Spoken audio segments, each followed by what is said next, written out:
Second year, yeah. So we've been paying 3 years so far. All right, and then the only changes we made here in this area are the sales taxes. We increased that a little bit because looking at where we are current year, we're doing a little bit better with sales tax collections. So we anticipate that we can increase that to about $320,000 for next year. The one underneath that, the sales tax is at HB 445. That's the 4-cent sales tax that goes directly to the street maintenance fund. And we had been allocating about $60,000 prior year. We moved that up to $70,000. And looking at current year to date, we're doing a little bit better. So we're comfortable with saying we expect about $80,000 to come in for that fund. And you'll be able to take that $80,000 and assign it specifically to a street project, if you'd like, or we can assign it to, one of the projects that we know we have to fund. We got the Alan Shepard CDBG money, so we have to pay our portion. We could just take that $80,000 and add it to that, or if you would prefer, again, we could do a much smaller project that's $80,000 or less. So we can talk about that when we get to the street fund. But those are the only changes there. We increased under the next section franchise fees, again, based on current amounts that are coming in. We're getting a little more CPS franchise fees and the cable TV franchise fees. We decreased the public utility right-of-way fees because I think it was the last legislative session capped the amount that municipalities can receive from those public right-of-way utilities, so that is going down significantly. And then the garbage franchise fees, it goes up and down, but we think an average of about $500 a year. And that's in our contract with Republic for a fee that they pay us back for driving on our streets, basically. In that next section, under licenses and fees, the only change made there was under park agreements. And that's because we have 3 annual leases for Friendship Park. One is with the GNL, one's with the Texas Spartans, and one's with the Amateur Softball League. So they were all paying $500 a year, but this last contract, the Softball League, is only using the fields 1 day a week, certain number of months, so council decreased their fee to $125 a year. So that's going to be that actual that we bring in this year and next year is $1125. Those are, again, the only changes made so far on revenues. Anybody have questions on that portion? Now, if you flip it over to your back page. Hold on, wait, I have a question. Back on this first page down at the bottom for intergovernmental school crossing guard revenue. Yes. Do we get paid by Judson, is that why that's there? Yeah, so actually it's money that comes to us because we have schools and we have a school crossing guard assigned to the elementary school, and it's based on the population of the students that attend the school. And so they send us a check every month. That's what we use to pay our part-time school crossing guard. Okay. Thank you. So on the back, there are some additional revenues here. Slight change to the local municipal jury fund. That was something the state implemented, and we're getting about $50 a year on that fund. You get like a $2 here and there. So we just added a line item to take that revenue. We're raking it in on that. Yeah. We zeroed out the ESD contract because, again, we're separated from the ESD October 1, so we will not get any revenues from them. Under the grants, we've added the Alan Shepard $300,000 CDBG grant from Bexar County and decreased the LEOSI grant, which is a law enforcement grant. We average about $1,400 a year, and what we end up doing is when we get that amount of money, we'll increase it or decrease it. So like this year, you'll see it was at $1,630. That's what we actually got, so we increased it to reflect the actual amount. And then under miscellaneous, we decreased the interest revenue because what we're seeing is that when people are paying, the credit card bills, its interest is going up and down, but it's significantly lower interest.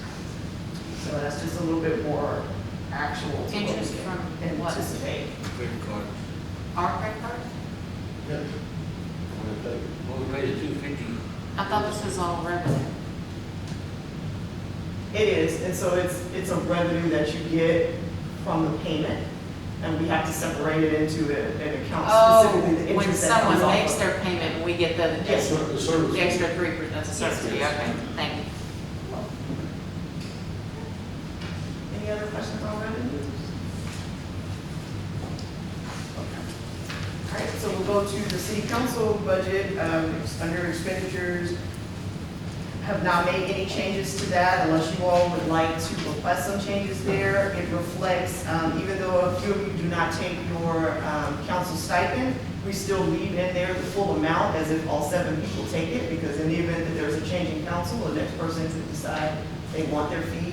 So we just want to have that money available. It also includes taxes. We have to cover council members' workers' comp. We actually have to cover all of our boards, commission, and committee members, so for workers' comp, so that's in there.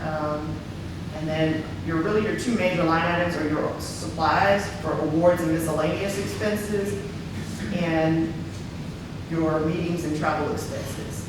So we have been doing really well with those line items. Now, I will say for this fiscal year, we're probably going to be over budget for meetings and travel expenses, but it's because we had 2 elections in 1 fiscal year. Right. So I don't anticipate that being a problem next time unless some dramatic happens. Oh, I got a quick question. I don't mean to stop you back here, but I got a question. Last page Okay. with the NS, debt fees.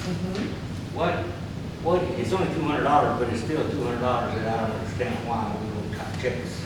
And what do we write it for? So that's not That's revenue.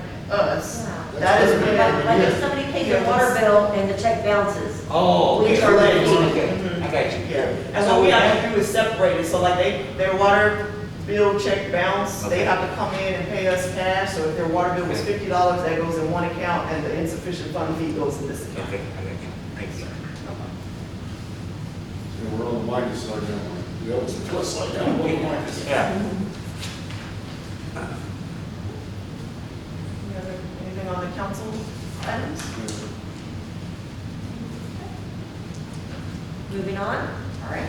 So the next one is under city administration, and as we get into the departments, nothing has been changed under salaries and benefits in any department, because 1, we haven't made a final decision on pay, and 2, we have not gotten our insurance bids. Those will be opened on the, I believe it's the 19th of August. So once we get those numbers, we will update that for you. And if you start under contract services, that's the first changes that we made. One of increased recruiting expense, that's the line item that pays for pre-employment testing. So when we send people for psychological testing in police and dispatch, when we send you to get your drug screening, your physical, and it's just been a little bit higher this year. We've had, some additional turnover, so we're needing to increase that. The publication expense is typically about $10,000 a year. It was higher because again, we had 2 elections and we had the charter election, so we paid a little bit more. We published all of those things in the newspaper and in its totality. But we don't anticipate spending more than about 10. We didn't touch the economic development expense. They actually haven't really spent any money this year. The recodification is for the codes of ordinances, so our city secretary annually works with Unicode to recodify all of our ordinances, as well they'll update them in the online system. So that's what that goes toward. Web services, you'll see that we added the $3,000 that they quoted us to redesign the website. And they did say they would honor that $3,000. With all the bells and whistles. Yes, ma'am. So the 1,500 covers, the annual hosting and other updates, and then, so that's why it's at 5,500.